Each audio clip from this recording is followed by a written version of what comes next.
Quels sont les moyens nécessaires pour découvrir du pétrole et du gaz? Pour répondre à cette question, il faudra déjà clarifier les différentes étapes qui mènent à une découverte. Pour un pays comme le Sénégal, une compagnie détentrice d'un bloc débute par la bibliographie. C'est la phase de documentation sur le sous-sol de la région avec un intérêt particulier sur les études déjà réalisées. S'il s'agit d'une zone vierge en information, la compagnie engage des acquisitions de données à l'échelle régionale. Elles peuvent être des acquisitions aéroportées, à terre ou par bateau en mer.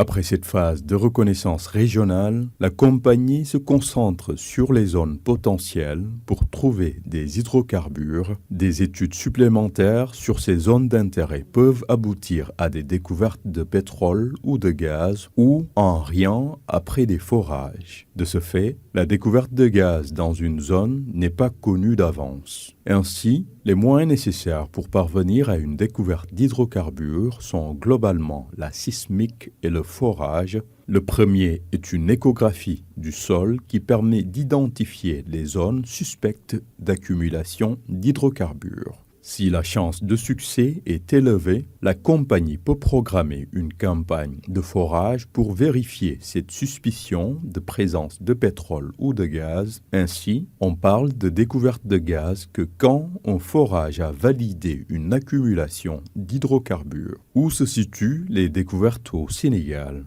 Jusqu'en 2014, le Sénégal n'avait pas encore connu de découverte majeure de gaz et de pétrole. C'est entre 2014 et 2017 que des découvertes de classe mondiale ont été faites. Par observation, les découvertes sont à terre et en mer avec des quantités plus importantes pour cette dernière. La seule découverte à terre du Sénégal est celle du gaz de Gadiaga.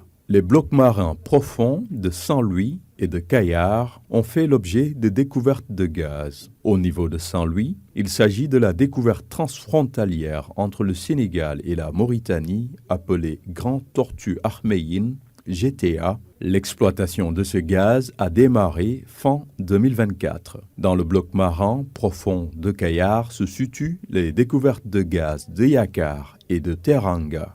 Il existe aussi au Sénégal une zone de découverte mixte. Elle se situe entre le marin peu profond et celui profond de Rufisque. Il s'agit du projet Sangomar. Il est important de noter que sur cette partie, les quantités de pétrole sont plus importantes que celles du gaz. En résumé, le gaz sénégalais se situe plus sur la partie nord du pays avec des volumes plus importants en mer qu'à terre à ce jour.